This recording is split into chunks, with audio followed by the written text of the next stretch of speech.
Chapter 16, it's about altered perfusion. So perfusion is defined as the process of forcing the blood or other fluid through a vessel and into the vascular bed of tissue to provide oxygen. So our cells requires oxygen and other nutrients. So in order for our circulatory system to provide these nutrients, it has to perfuse these tissues and this oxygen. Okay. So some of the requirements for effective perfusion are adequate ventilation and diffusion, which is the ability to inhale air and then diffuse oxygen and transport this oxygen across the capillaries so you can have distribution of the oxygen to the tissues. Another requirement will be having an intact pulmonary circulation in which you have normal flow of this blood in the capillaries that surrounds the alveoli. And this is, of course, important for acquiring oxygen from the inhaled air. Another requirement will be to have adequate blood volume and components, and we have to have normal levels of hemoglobin so that the oxygen can bind into hemoglobin. So if someone has, for instance, anemia, and it has good circulation around the alveoli and good ventilation, well, there's going to be so much oxygen available to bind to hemoglobin, but there will be not so much hemoglobin to deliver this oxygen into the tissues. And another requirement will be to have adequate cardiac output, which is the optimal stroke volume that the heart can pump. And in order for us to have this, we have to have, of course, a healthy heart that it is producing these beats at irregular intervals of time. So you have to have a normal rhythm and also a normal strength of contraction within the heart. Another thing that we need, or another requirement for perfusion, is to have an intact cardiac control center.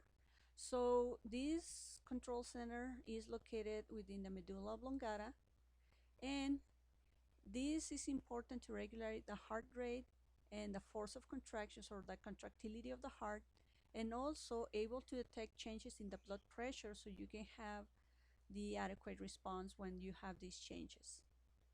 Also, you have to have intact receptors, because receptors will be actually the part of the cell that is going to detect these changes that happens in the cardiac function or the blood pressure, and then they will provide this feedback to the cardiovascular centers within the medulla oblongata so you can have the normal response.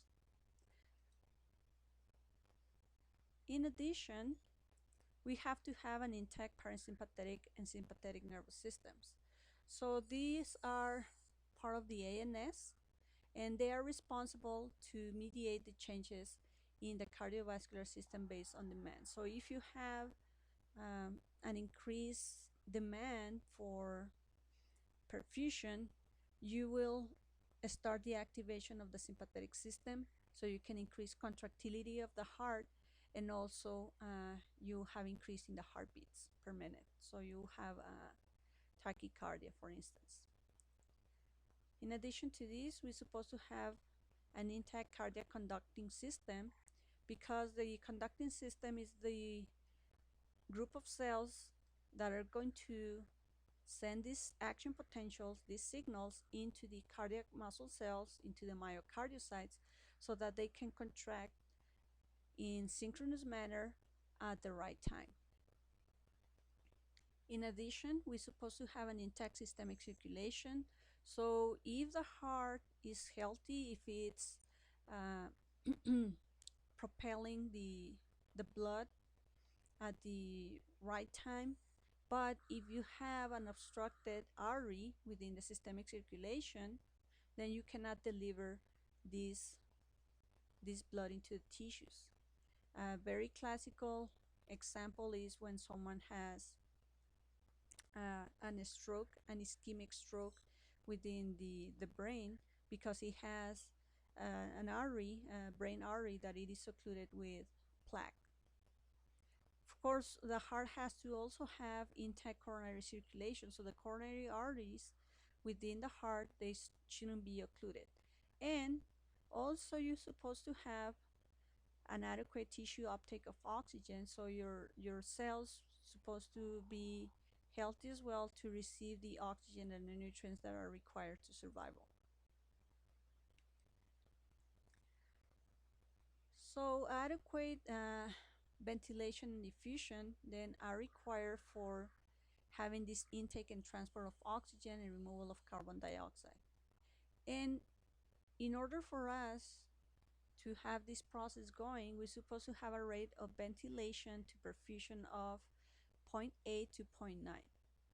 And within the lungs, the inferior lobes of the lungs is where we have an optimal ventilation, because you have more space within this area for the alveoli to expand, and the surface tension within the alveoli is the lowest. So they will expand, they will receive more oxygen, and in this case also you have the lungs more easily inflated, and your perfusion in there is going to be much easier, just because by gravity the blood tends to go into the inferior lobes of the lungs. So you have perfusion and ventilation at a better rate in the lower lobes of the lungs than the upper lobes.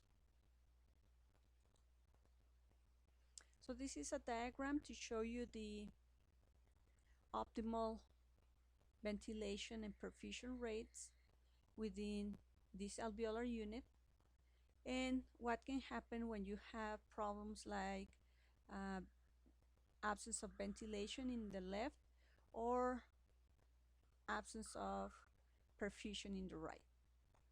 So if this is the alveoli, and then in here you have your capillaries, you're supposed to have an arterial end in the capillaries that are going to bring the oxygenated blood to be oxygenated after you have ventilation of the alveoli. And then once you oxygenate the blood, this will return into the heart by the pulmonary veins. And then you have the distribution of oxygenated blood within the systemic circulation. In the case of the left, when you have perfusion but you don't have ventilation, in this case they are pointing here to an obstruction in the bronchial tube, so no air can come in, so you don't have oxygen coming in here into the alveoli. So the blood, as it's coming deoxygenated and you don't have in the alveoli oxygen for diffusion, the blood is going to still live deoxygenated. As you can see, all these arterial end and the venous end keeps being in blue color, which depicts the oxygenated blood. In the case of the right, where you have ventilation but no perfusion, that means that you have an obstruction in one of these branches of the pulmonary artery, and then like a pulmonary embolism, and then the blood cannot go around the alveoli, and although this alveoli has good levels of oxygen, that oxygen cannot diffuse into the blood because there is no blood in here. And just for your reminder, okay, so usually in our body, the veins carry the oxygenated blood and the arteries oxygenated blood, but in the case of the circulation coming from the arterial part of the pulmonary artery in the lungs, you have the oxygenated blood that it was being pumped by the right side of the heart. So this will be the only artery that has deoxygenated blood. And then the veins, we usually carry CO2 rich blood in the systemic circulation. Is going to be the opposite. in the pulmonary circulation. So you have the pulmonary veins, branches of these capillaries that are founded around the alveoli, these capillary beds of the lungs. So these venous ends will form the pulmonary veins that will carry oxygenated blood. So the circulation of the lungs is to provide the ability to transfer oxygen from the atmosphere into the body, while the cardiac circulation or the coronary circulation, it is important to maintain the cardiomyocytes or the heart muscle healthy, because as any other tissue in the body, the cardiomyocytes, they require their own oxygen. And then within the systemic circulation, of course, we have these tiny branches of each of these arteries that goes into the different organs, so you can provide enough oxygen and nutrients to the bodies, to the body tissues.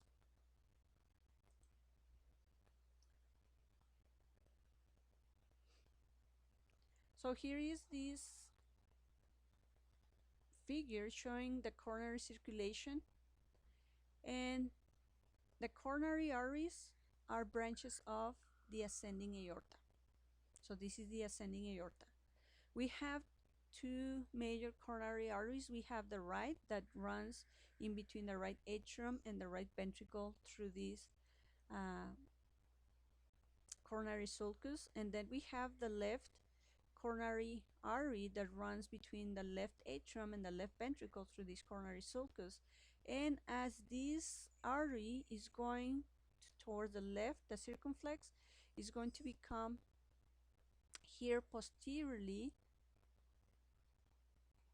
running within this coronary sulcus, is going to become the posterior descending and the left circumflex branch in here. Now anteriorly, the left coronary artery is going to make the anterior descending artery, and the right coronary artery is going to innervate the SA node or sinoatrial node. Sometimes when you have an obstruction of one of these blood vessels, like in this case, if you magnify this area that is in here, you will start developing this expansion of collateral circulation to provide the blood supply that it was lost by this obstructed branch.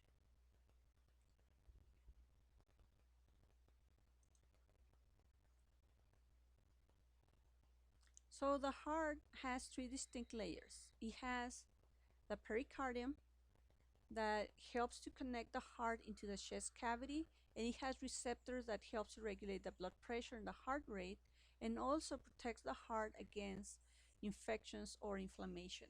And there is this double membrane in the pericardium that makes the pericardial sac, and within this pericardial sac you have the pericardial fluid that helps to cushion the heart against friction. Then the most thicker layer of the heart will be the myocardium, which is the muscular layer, and the myocardium has different thickness according to the area of the heart that you are considering. So for instance, in the left ventricle, the myocardium is the thickest, but in the right you have also a very thick myocardium, but you have very thin myocardium within the atria.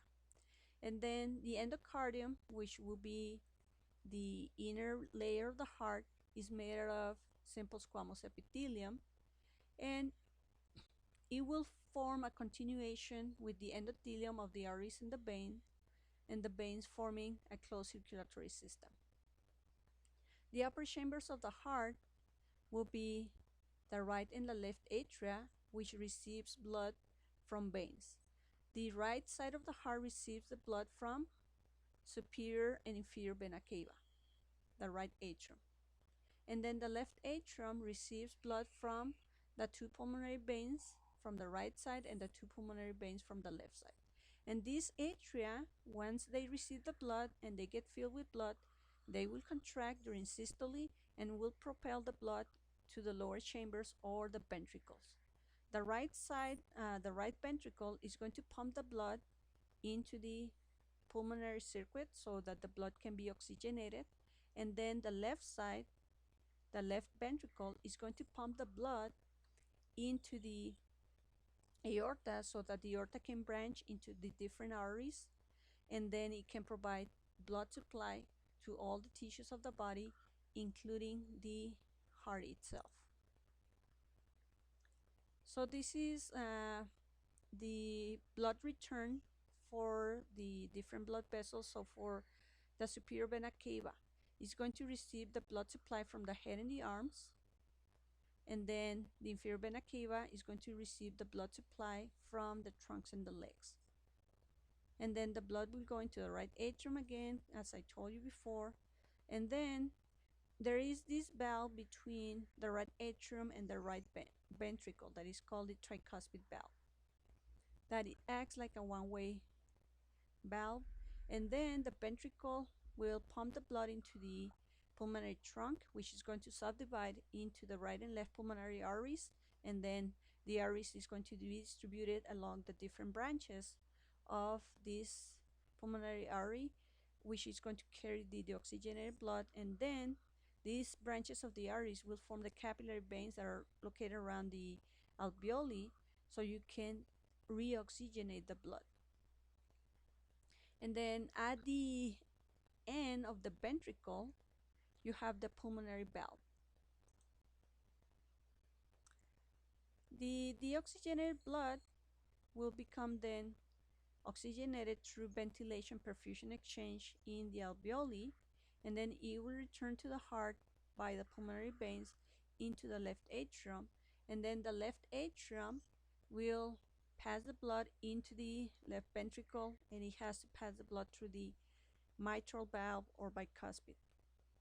And then at the end of the ventricle, the left ventricle, you will have the aortic valve, and then the blood will go after passing through the aortic valve into the aorta and then into the systemic circulation. So the heart does the movement of this flow of blood through contraction of the muscles that we call systole and relaxation, which is known as diastole. We have around this cycle going on for 800 to 900 milliseconds. So that means that our heart rate will be more or less like 80 beats per minute, the normal heart rate. So this is what I explained already, how the blood circulates around the chambers of the heart and how it is propelled to the systemic circulation or into the pulmonary circulation, and how it returns into the heart and makes connection between the systemic circuit and then the pulmonary circuit. These are the valves of the heart, and this is the superior view. So the one in the left, in between the left ventricle and the left atrium, it has two flaps or two leaflets, bicuspid or mitral. The one on the right, AB valve, it has three leaflets. This is the tricuspid, and both pulmonary and aortic valve, they have three leaflets, and they look like half a moon. So because of these valves, then the blood will move in a predictable, continuous path.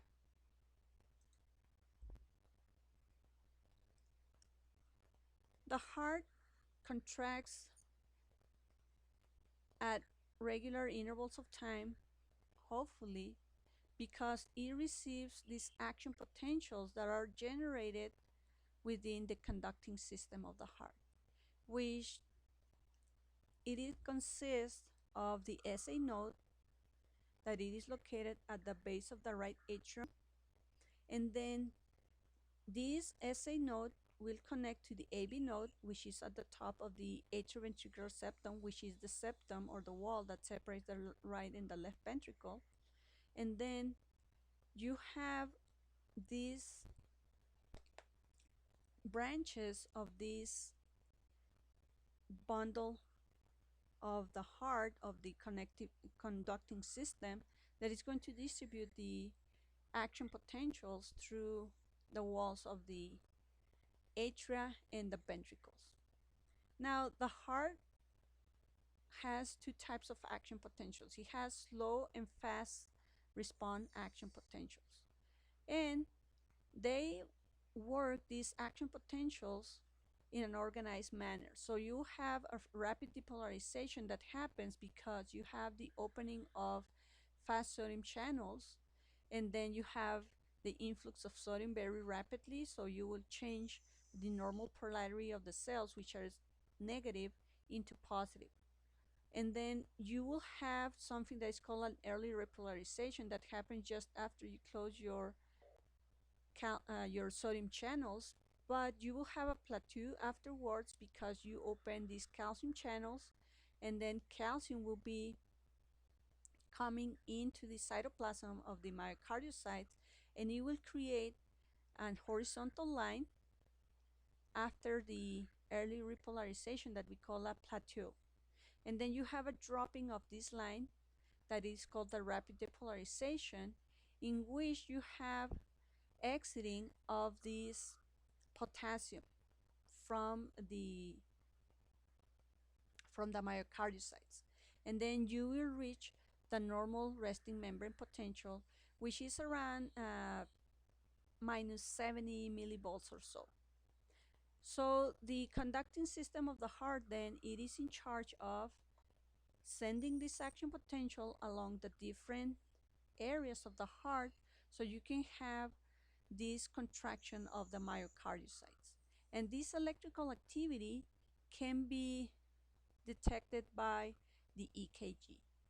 In the EKG, you have a series of deflections that we call waves, or you can have complexes or intervals.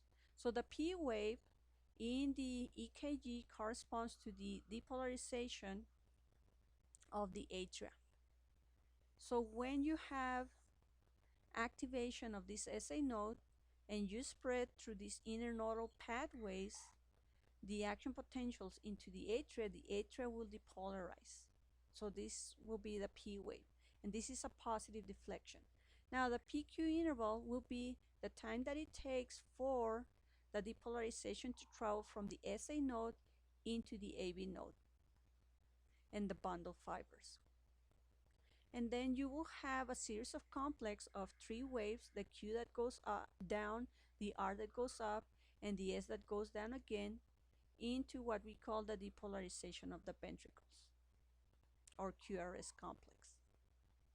And then you have this upper wave that we call the T wave that represents the repolarization of the ventricles, and sometimes you can have the repolarization of the Purkinje fibers into what we call the U wave. So here are the components of the conducting system and how they create this electrical activity that it can be traced with the EKG. So in here we have the SA node, we have in here the AV node, and then we have the internodal pathways between the SA node and the AV node. And then we have this bundle of His, or AV node, just after the AV bundle. Just after the AV node, we have the AV bundle or bundle of His, and then this bundle of His is going to make two different bundles, the right and the left bundle branches. And then these bundle branches, once they reach the apex of the heart, which is this, are going to go up to redistribute these fibers into the rest of the ventricles, into what we call the Purkinje fibers. And here is the diagram of the EKG. So this is the depolarization of the atria, the P wave. Then we have this interval in here that represents the time that it takes for the signal, the electric potentials, to go from the SA node to the AB node. And then we have the QRS complex, which represents the polarization of the ventricles. And then we have the repolarization of the ventricles, or the T wave, or the repolarization of the Purkinje fibers, or U wave. Now, where is the repolarization of the atria? It is not shown in here in the EKG. Well, it is not shown because it happens during the depolarization of the ventricles. And since the depolarization of the ventricles, or the making of these cells of the ventricles more positive, it is a very strong signal, positive signal, and also it has a lot of tissue in here to be depolarized. You obscure the repolarization of the ventricles in here. So it happens, repolarization of, of the atria. Repolarization of the atria happens at the same time as the depolarization of the ventricles, but you cannot see it. One way to measure the efficiency of the heart as a pump is to measure the cardiac output. The cardiac output will be the amount of blood that it is pumped by the heart in 1 minute. And this can be calculated multiplying the stroke volume, which is the amount of blood that it is pumped by the heart every heartbeat, times the heart rate, or the number of heartbeats in 1 minute. Whenever you increase the stroke volume or the heart rate, you will increase the cardiac output, and vice versa. Whenever you decrease one of these two, you will decrease the cardiac output. And the average cardiac output in the adult will be like 5 liters per minute.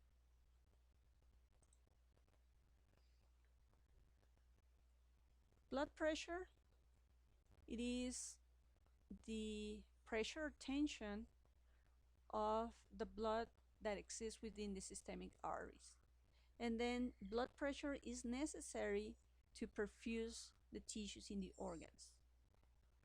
So the pressure in the arteries is maintained by the contraction of the left ventricle, because that's where we pump the blood into the systemic circulation. The peripheral vascular resistance, which is how much constricted are the blood vessels from these branches of the aorta. Also, how much elasticity you have in your arterial blood walls, and how much viscosity and blood volume you have. The blood pressure is measured in millimeters of mercury. And then we have systolic blood pressure and diastolic blood pressure, but we can have also what we call a pulse pressure, in which you have this diagram where you have a difference between the systolic and diastolic blood pressure. And this difference, it shouldn't be greater than 15 millimeters of mercury. And since we have changes of blood pressure throughout the day, especially if, let's say, if someone is in the hospital, you can calculate the mean arterial blood pressure to have a better understanding if the person has enough systemic tissue perfusion. So this mean arterial pressure is 1/3 the pulse pressure plus the diastolic pressure.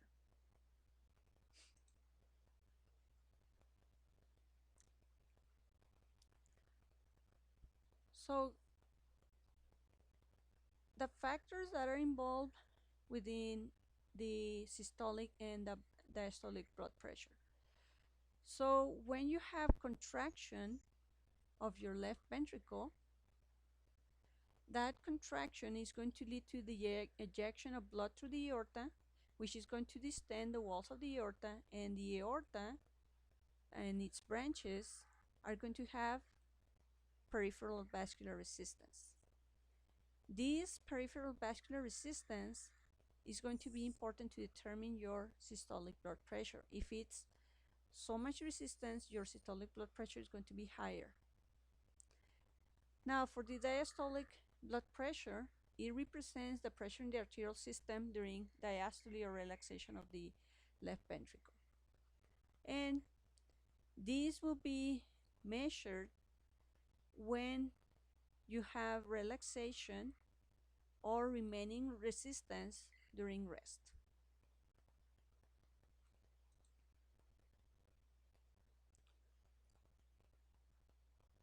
So the ANS provides regulation of the cardiac and vascular function. So we will have these cardiovascular centers located within the medulla oblongata and the pons, and they will be part of the sympathetic and parasympathetic system. The sympathetic system will have an opposite effect in the cardiovascular system as for the parasympathetic system. So while sympathetic system increases the heart rate and contractility of the heart, parasympathetic system will decrease the heart rate and contractility of the heart. And actually, thanks to this parasympathetic division, we have like around 80 beats per minute. The conducting system itself of the heart will have these pacemaker cells within the SA node that makes our heart to beat around 100 beats per minute. If we didn't have any input from the ANS, just because the SA node is sending these action potentials, the heart normal rate will be 100 beats per minute. That's a lot. That is tachycardia. So when you have intervention of the ANS through the parasympathetic system, through the vagus nerve, we decrease that heart rate from 100 beats per minute up to 80 beats per minute. So the parasympathetic system, it's very important because thanks to this decrease of the heart rate, it allows the chambers of the heart to be filled with blood at appropriate volume. Every time that you increase your heart rate, your heart is pumping so fast that it doesn't have enough time to fill with blood, and it will pump less blood into the circulatory system. So this, then it's a point that possibly it's not in your book, but you might have seen it in the A&P book. So what are some of the mechanisms then that regulate the blood pressure? So we have within the blood vessels and also within the atrium, the right atrium in the heart, we have baroreceptors that detect changes in the blood pressure. And also we have chemoreceptors in the carotid arteries that helps to detect changes in the pH of our body. All of these changes in blood pressure and changes in the pH of our body can trigger mechanisms, reflexes, that help us to control the blood pressure. Now, one of the mechanisms that acts at long run is to control the blood pressure is what we call the renin-angiotensin-aldosterone system, or RAS. And when the kidneys detects these changes in blood pressure, like if someone has low blood pressure, it's going to release renin. Renin is going to convert this precursor or this polypeptide that we have in the blood that is called angiotensinogen into angiotensin 1. And then angiotensin 1 will reach the capillaries in our lungs, and then we have within the lungs the angiotensin converting enzyme that is going to convert angiotensin 1 into angiotensin 2. Angiotensin 2 by itself is a vasoconstrictor, so you will increase your peripheral vascular resistance. And then whenever you have also low blood pressure, you will activate your sympathetic system, so you can create vasoconstriction. And you will increase the cardiac output, so you will increase the blood pressure. Along with this, you will increase blood volume. How will you do that? Well, you will stimulate the release of aldosterone by your adrenal gland. The adrenal cortex will release aldosterone, and aldosterone is going to act over the kidneys so that kidneys can save salt and water. So they will reabsorb more salt and water. So you will increase blood volume, you increase venous return, and then you normalize blood pressure.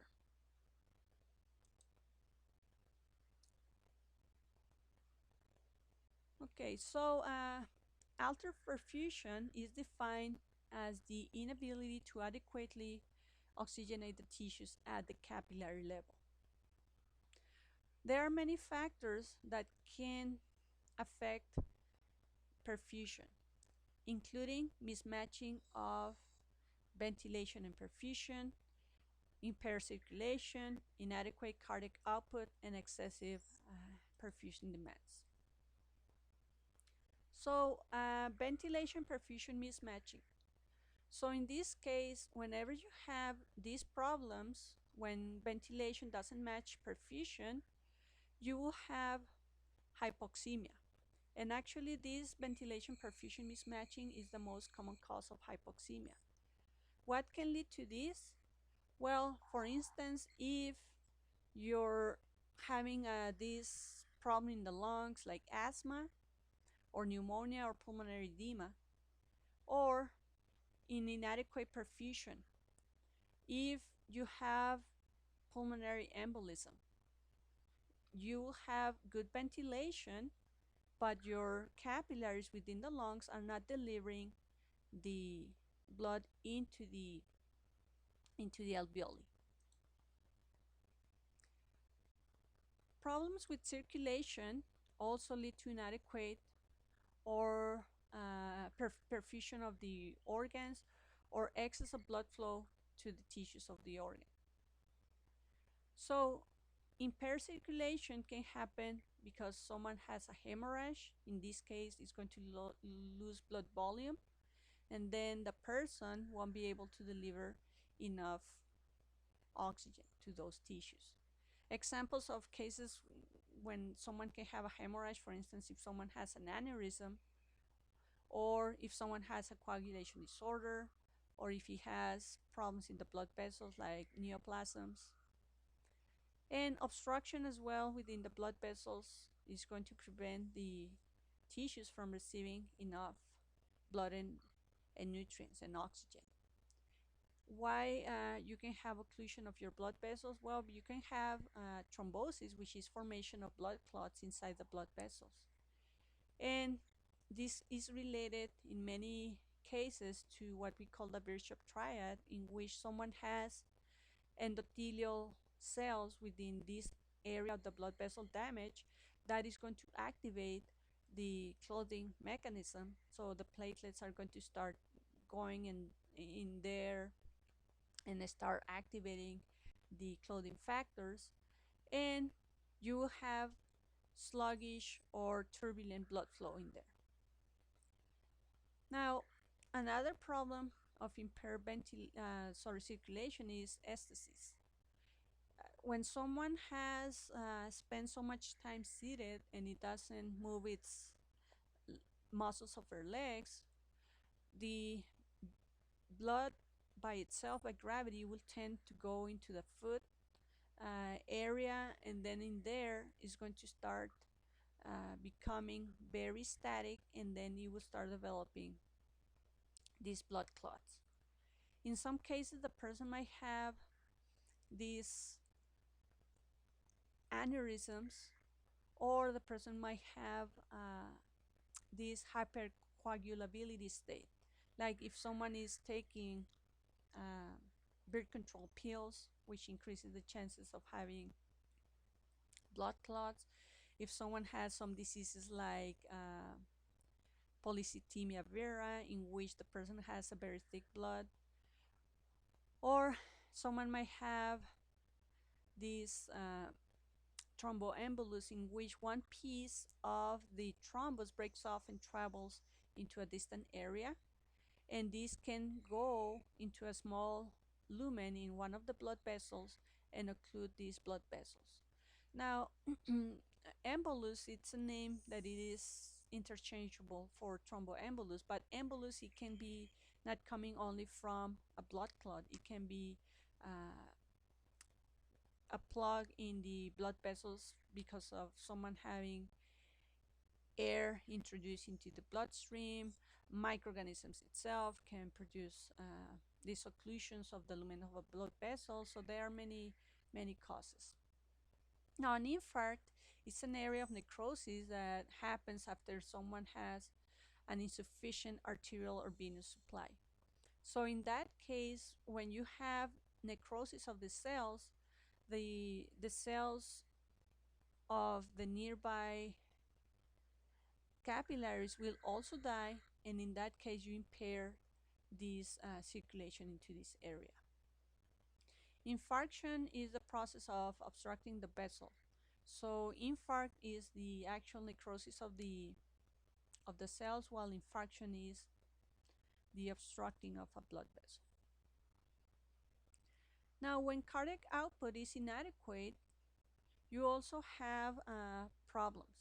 So you can have changes in blood volume, composition, or viscosity that will affect your cardiac output.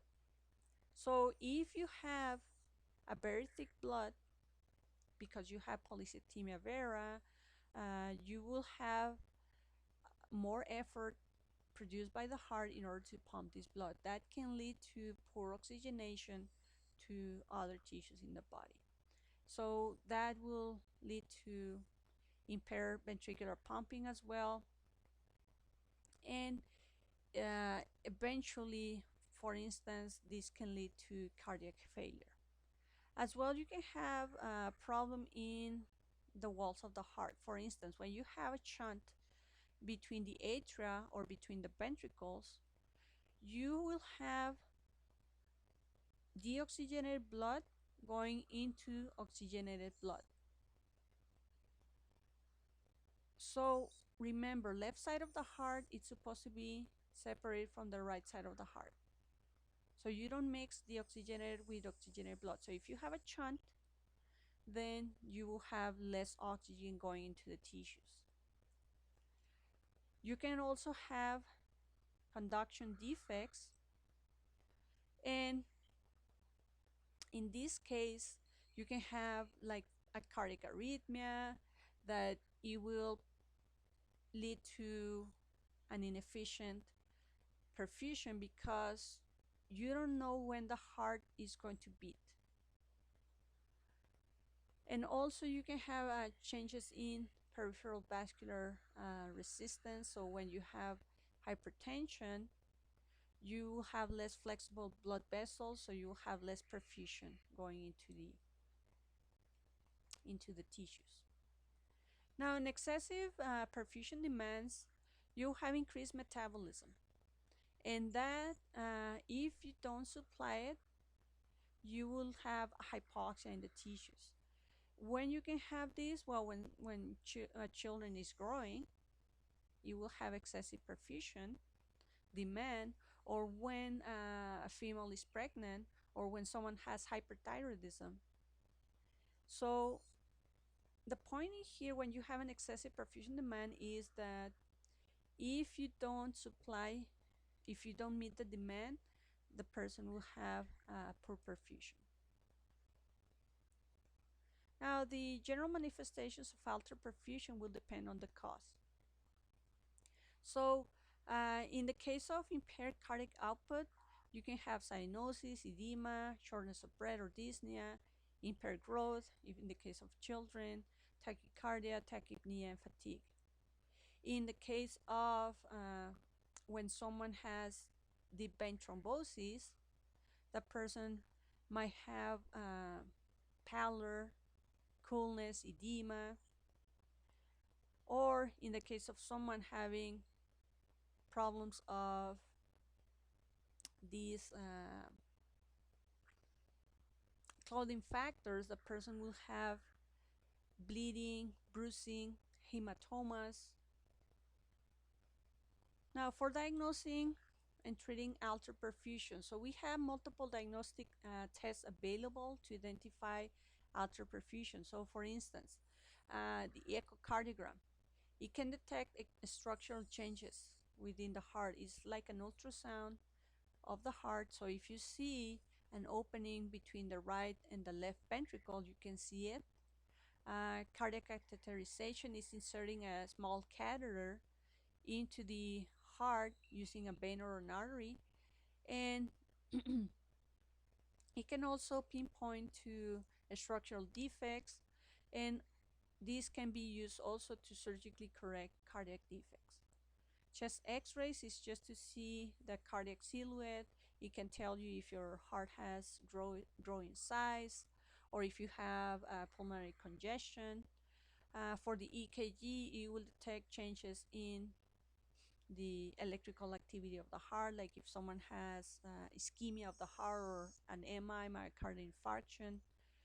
You can also have pressure measurements with the baumanometer to determine if someone has hypertension, hypotension. You can also have what we call the stress test, which is eliciting pain after someone has taken this exercise on a treadmill or a bicycle, and the person is having taken an EKG simultaneously or measuring the blood pressure.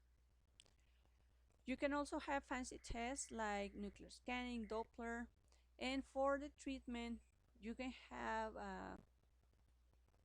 many treatments, like if someone has a structural defect of the heart, if he has VSD, ventricular septal defect, you can repair that with putting an artificial wall in between the ventricles. If someone has an occlusion of the coronary artery, you can have a coronary artery bypass. Pharmacological treatment, if someone has hypercoagulability state, you can give anticoagulant drugs, uh, thrombolytic agents. If someone has problems of conduction, like if you have an SA node block or an AB node block, you can always put a pacemaker. And of course, lifestyle changes are the primary goal, just in case that someone has these perfusion problems because of a lifestyle that the person is following. Okay, so the following clinical models will help us then to understand and apply the concept of altered perfusion. So we will see hypertension, shock, MI, heart failure, stroke, and DIC, or disseminated intravascular coagulation. So hypertension, it's a progressive cardiovascular syndrome that it is detected by having an elevation of the blood pressure. So you will have over 140 over 90, and this has to be measured twice in different times for the patient. Now we have two types of classifications for hypertension. We have primary and secondary. 90 to 95% of the cases of hypertension is primary or idiopathic or essential. So that means that we don't know the cause. The other 5% or 10% is secondary, and this is where we know the cause. Now, sometimes the cause of hypertension will be having a narrowing in the aorta, like coarctation of the aorta, having kidney problems, or having perhaps a tumor within the medulla of the adrenal gland that it is secreting excess of epinephrine and norepinephrine. So we have this disease that is multifactorial, and this results in a complex interaction of genetic environmental triggers. So we have risk factors for the development of primary hypertension that includes having family history of hypertension. As we age, I told you before many times, as we age, all of our tissues in our body are less elastic, including our arteries. So the less elastic the arteries, the more blood pressure increase that we will have as we age. Now, in the black race, there is also this non-factor that the persons of black descendant, they have greater chances of having hypertension. And whenever you have kidney disease like renal failure, you will have greater chances of having hypertension, diabetes mellitus as well. And when someone in their diet take a lot of salt, that increases hypertension, the chances of having hypertension, obesity, sedentary lifestyle, nutrition, a diet that it is rich in fat or in not fresh products, etc., that can lead to hypertension as well, excessive alcohol intake, and smoking.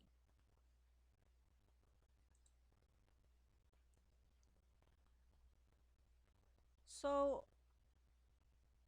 before we go into the clinical manifestations, so the clinical manifestations are a result of increased cardiac output or increased peripheral vascular resistance, and that can lead to changes in the heart.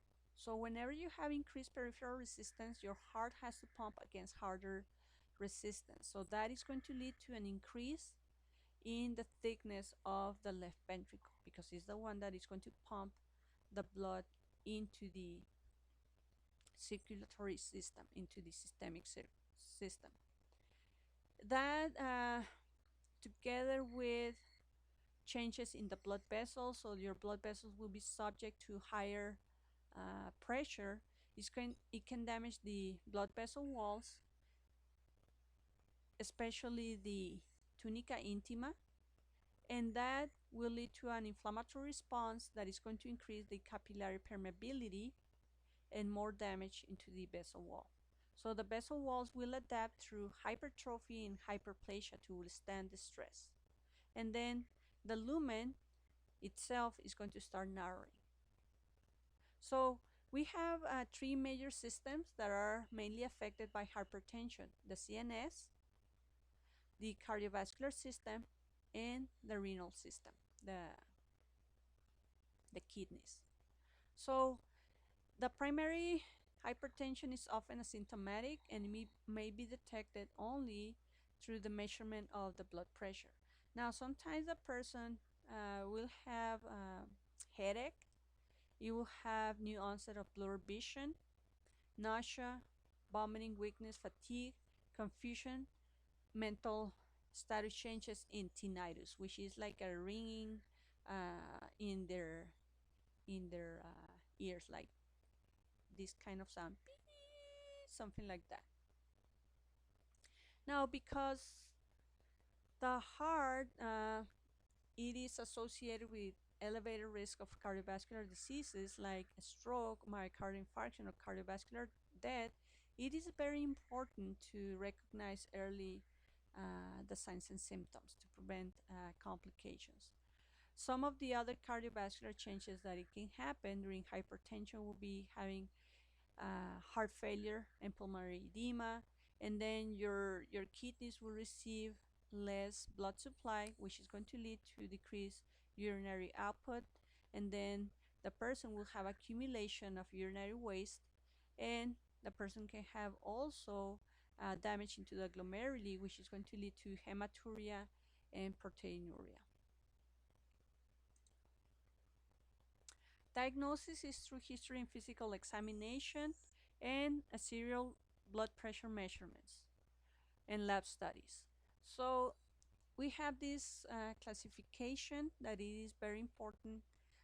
If someone has prehypertension, which is having between 120 to 139 of systolic and 80 to 89 of diastolic, this is the most important staging, because this is when, if you see changes that the person can do in their lifestyle to prevent developing hypertension, that's when you give advice to the person to have less risk of complications of this disease.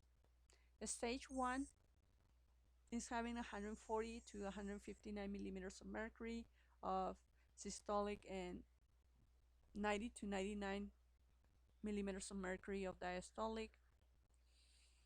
And in this case, the person will have higher risk of having a stroke or kidney problems or heart attack, but it is not as bad as having stage 2, in which the blood pressure is greater than 159 millimeters of mercury for systolic and greater than 99 millimeters of mercury for diastolic.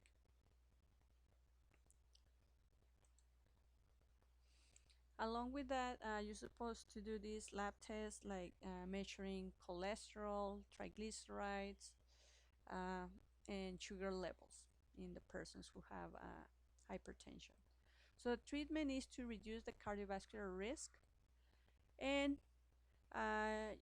along with the antihypertensive drugs, you can help the person by asking to change its lifestyle, following a good diet so it can target weight reduction, decrease alcohol, salt, and saturated fat intake, increase the aerobic physical activity within the possibility of the person, depending on the age of the person and the weight, and also to increase the intake of fruits and vegetables that are rich in potassium, vitamin D, and the person, if it smokes, to stop smoking.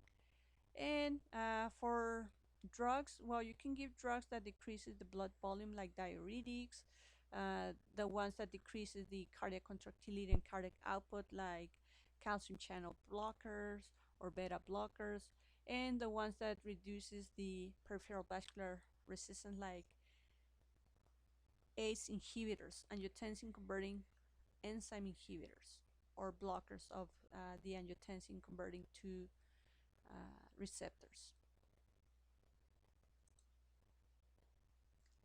Okay, so for shock is a condition of circulatory failure, and this can lead to impaired perfusion of vital organs. In shock, you have frequently hypotension, and sometimes shock is considered late sign and the signals of ineffective compensation. So when someone has shock, that means that it's in critical condition. So some sources of impaired perfusion can be an effect in ineffective cardiac pumping, in which case you call cardiogenic shock.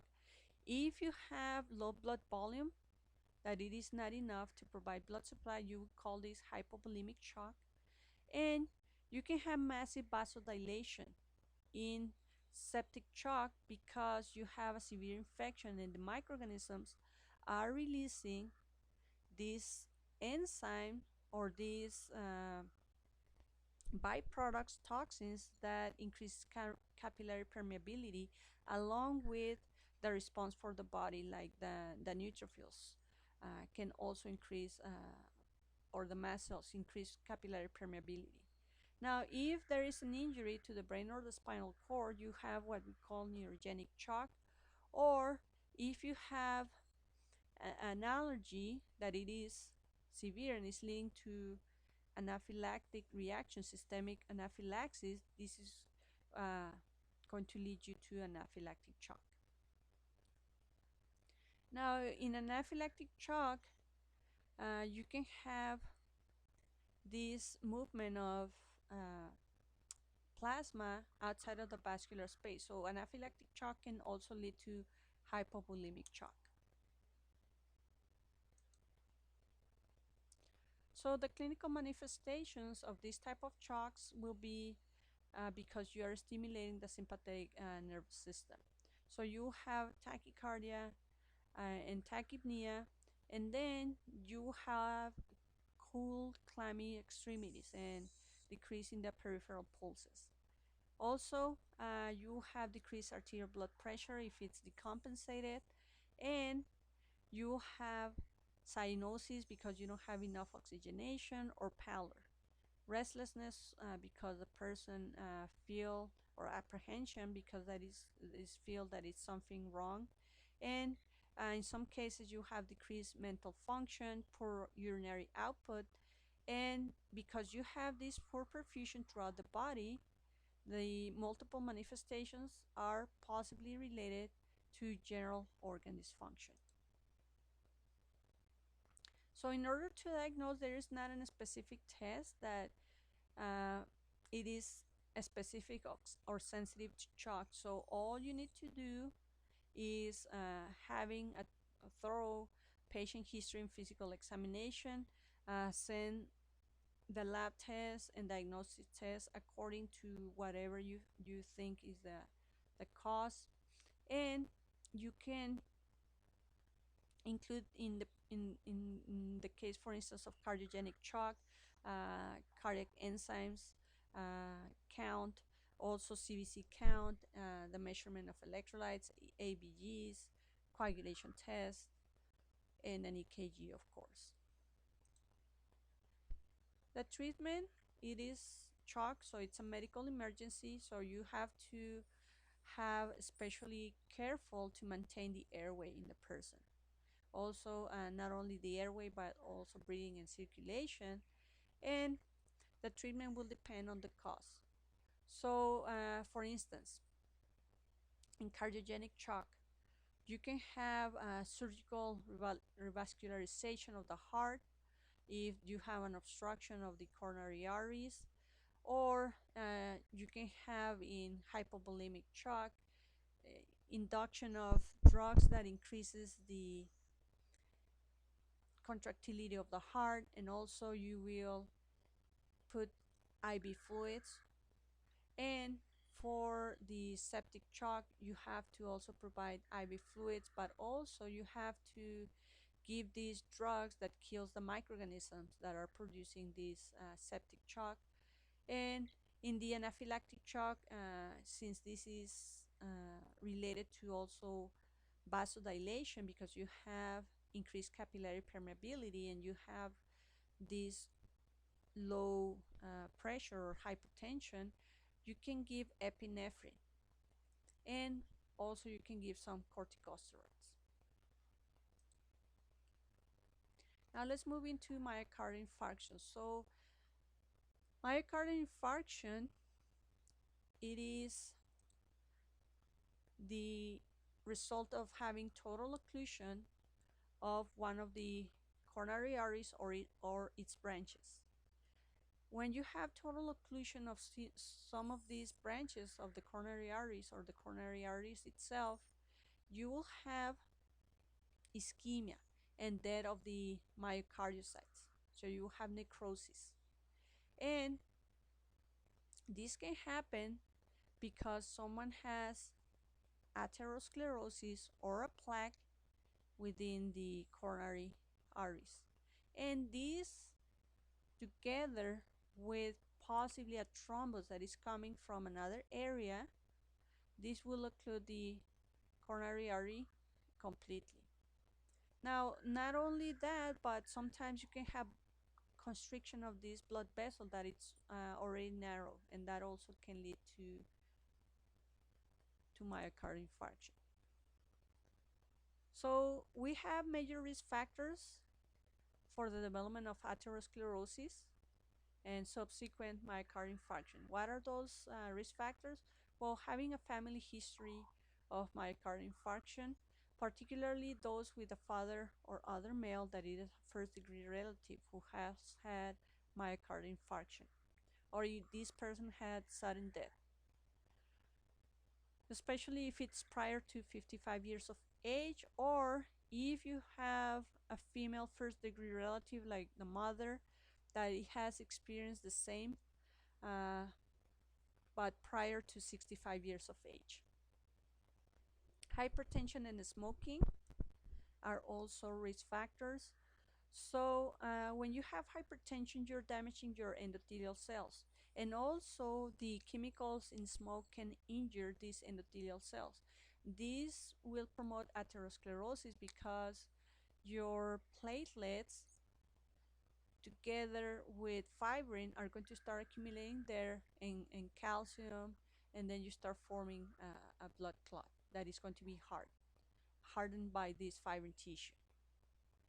So especially systolic blood pressure above 160 millimeters of mercury is associated with having 3 times the increase of risk of developing coronary artery disease. Blood cholesterol levels greater than 200 also are risk factor. And if the person has diabetes mellitus type 2, that increases the blood lipid level itself, so that increases it too. And C-reactive protein is a non-specific acute phase protein that it is produced by the liver in response to tissue injury. So when someone has increased C-reactive protein, that means that it has this inflammatory process going on. And for hyperhomocystinemia, so homocysteine is one of the many potential risk factors because this is derived primarily from a dietary amino acid that is found in animal protein. And homocysteine, it is known to play a role in coagulation. So whenever someone has high levels of homocysteine, this is toxic to the endothelial cells, and this will promote excessive blood coagulation and thrombus formation. So the clinical manifestations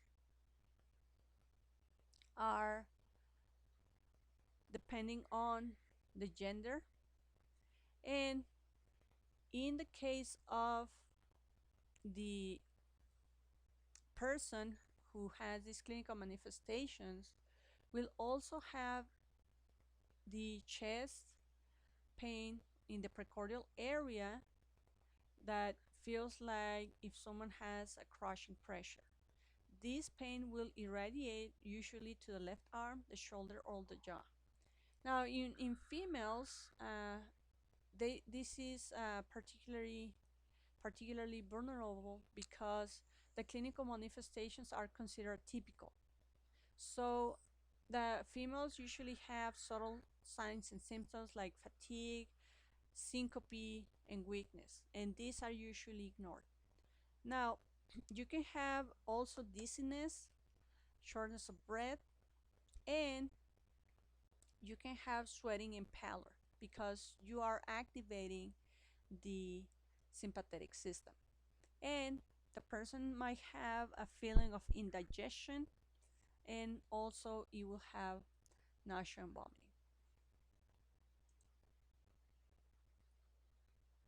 Diagnosis is based on presenting symptoms, if any, and also the EKG findings. Now, together with the EKG findings, you can have these cardiac biomarkers like troponin T, troponin I, creatinine kinase, myoglobin, that they peak at different times as this myocardial infarction is progressing. For instance, for troponin T and troponin I, they are detected in blood increase within the 6 to 8 hours, and then they will peak at 12 to 24 hours. And then they can be elevated a week after or up to 10 days after.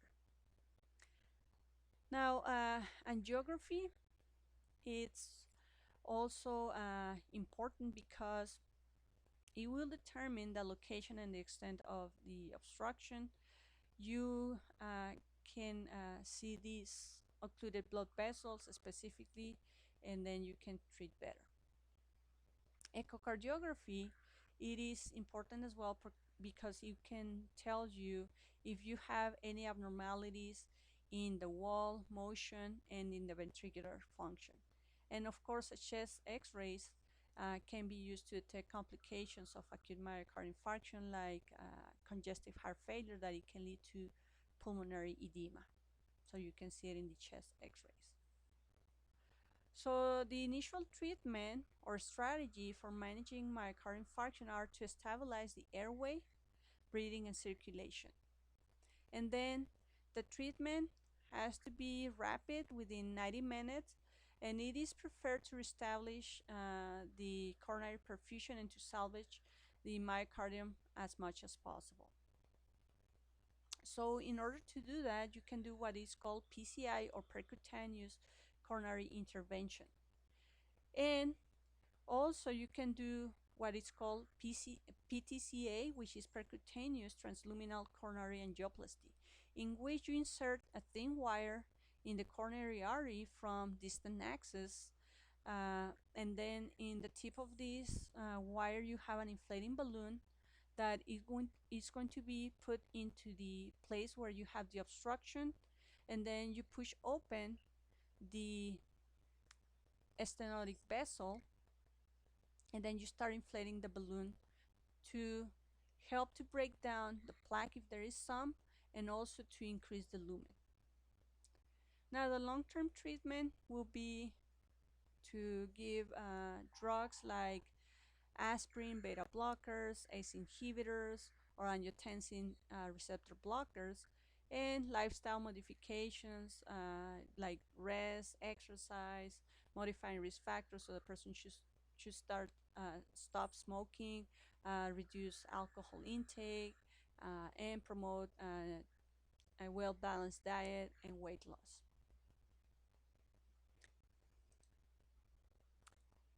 Okay, so for heart failure. So heart failure reflects the incompetency of the heart to function as a pump. And this can be the result of impaired cardiac functioning itself, or having excessive workload demand that cannot be met by the heart. We have this heart failure that occurs because someone has these conditions like myocardial infarction, structural defects of the heart, infection or inflammation of the heart tissue layers, like pericarditis, that can lead to this excessive work demand on the heart that includes hypertension, fluid volume overload, or anemia. Now, traditionally, we have this subdivision of the heart failure into left heart failure and right heart failure. So in left heart failure, the left ventricle is unable to pump the blood to the systemic circulation, and you have the loss of contractility ability, which is called systolic failure, or the heart might not be able to relax into what we call diastolic failure. Now the right side, similarly, will have this impaired ability to pump the blood, but in this case to the lungs. So causes of right heart failure can include processes that restrict the blood flow into the lungs, like something that we call cor pulmonale, in which you have a problem in the structure and function of the right ventricle caused by primary disorders of the respiratory system, like lung injury, infections in the lungs, pulmonary edema. Now, in the congestive heart failure, which is a term that it is used to describe left heart failure, you will have impairment of the left ventricular pumping, such as when you have myocardial infarction. This will increase the workload of the ventricle, and you can have a valvular disorder, like the aortic or the bicuspid valves will be incompetent, will be so closed so they don't open really well, or they open so much and they return the blood into the chamber that it's above them, and that leads to excessive volume in the chamber that it won't be able to be contracted. So this is the diagram to show you the different types of heart failure. So we have the comparison between the right and the left heart failure. So right heart failure is going to lead you to congestion of peripheral tissues. So you will have dependent edema and ascites. So you will have this accumulation of fluid within the lower parts of the body if you're standing, or if you're in supine position, the back of your body. Along with that, you have liver congestion. So you have backing up basically of the blood through the superior and inferior vena cava, and one of the branches of the liver that drains into the vena cava won't be able to send the blood into the vena cava, and that is going to lead to liver congestion. That is going to impair the function of the liver. And in also the right heart failure, you have gastrointestinal congestion, gastrointestinal tract congestion, anorexia, gastrointestinal distress, and weight loss. In left heart failure, you will have decreased cardiac output, pulmonary congestion, and when you have decreased cardiac output, the person is going to have dyspnea or activity intolerance, and the signs of decreased tissue perfusion like cyanosis, hypoxia, and the person will have pulmonary edema, so you have backing out of the blood through the pulmonary veins and then escape of the fluid of the pulmonary veins into the alveoli, so the person will have cough with frothy sputum, orthopnea, so the person won't be able to breathe if it doesn't have a position of their trunk in 45-degree angle, and the person will have what we call paroxysmal nocturnal dyspnea, in which the person will be awakened by this lack of air. So diagnosis is established based on a thorough patient history and physical examination, together with detecting of these clinical manifestations that we already noted. And the chest x-rays can pinpoint to pulmonary congestion, and the person might have also an echocardiogram that it can detect the heart's pumping ability, chamber size and thickness, or the presence of abnormal heart valves and abnormal heart pressures. The EKG will supply information about conduction impairments, and a cardiac catheterization may be needed to visualize structural defects or determine the pressure levels in the heart chambers. So the treatment of heart failure is focused on correcting the cause if possible. So you can have surgery to replace defective valves. You can treat underlying respiratory infections. You can treat anemia, and you can modify lifestyle in the patient, and you can give also supplemental oxygen in the case of the persons who have dyspnea. And overall, the goal is to improve the quality of life, because at some point it's hard to get heart transplant, okay, in the case of heart failure. So heart failure is often progressive, and it's a chronic problem. So the person, once he has this diagnosis, the prognosis is bad, so the person will have a 5-year survival rate in 50% of the persons. Okay, so for a stroke, it's an acute neurological injury that leads to pathological events like shock, cerebral hemorrhage, ischemia, infarction, that will lead to impairment of the cerebral circulation. A stroke is also known as CVA, or cerebrovascular accident, which is different from what we call TIA, which is transient ischemic attack.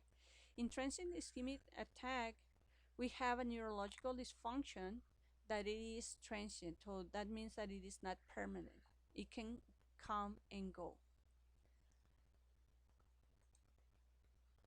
So the clinical manifestations for a stroke will depend on the type of stroke that it is, and also will depend on the area of the brain that it is affected.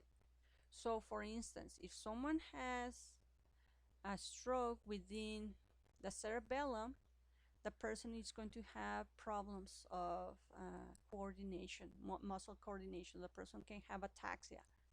If the person has a stroke within the area that controls language, the person is going to have aphasia. If the person has a stroke within the visual fields, it can have diplopia or vision loss or field deficits. If the person has a stroke within the motor area, it will have in one side of the brain, it will have hemiparesis or inability to move certain parts of the body.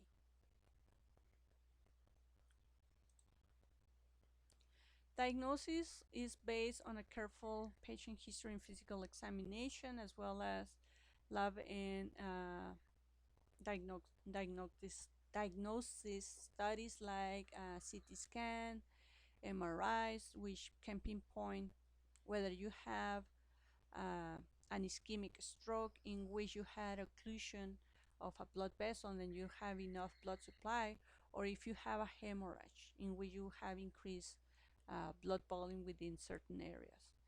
Now, which of the two can be worse, having a ischemic stroke or hemorrhagic stroke when you have a rupture of one of these blood vessels in the brain? Well, the most dangerous one will be hemorrhagic stroke. First, because who knows if one of these arteries is going to be an artery that has a lot of blood pressure, and thus you will have a lot of hemorrhage and accumulation of blood within the brain, and that can compress important areas that controls essential functioning of the heart, like the cardiovascular centers. So you can have this type of test to diagnose strokes. Now, the treatment is based on the cause, so the efforts are initially aimed to reduce cerebral edema and the resulting increase in intracranial pressure. Thrombotic or embolic stroke may be treated with intravenous thrombolytic agents and anticoagulant therapy. And in hemorrhagic stroke, you might have prevention of further bleeding and aspiration of the accumulated blood if it's possible. And once the person has this event at some point control, the rest of the treatment will focus on rehabilitation and an effort to adapt to the reduced function and maximize independence in the person. Okay, so the last concept is disseminated intravascular coagulation, or DIC. In DIC, you have uncontrolled activation of clotting factors, and this will result in formation of thrombi throughout the body. And after you have used all the coagulation factors, because you have formed widespread formation of thrombi, you will deplete these coagulation factors. Now, as you are having these thrombi formation, some of these thrombi will migrate into smaller branches of these arteries or these blood vessels, and it can go and obstruct them. Now, this can lead to hypoxia of these tissues that are occluded by these thrombi. Now, the DIC is initiated by having an endothelial or tissue injury, like when someone has trauma, has surgery, has burns. It will have malignant neoplasm. It can have an infection or shock, or it can be complications during labor and delivery.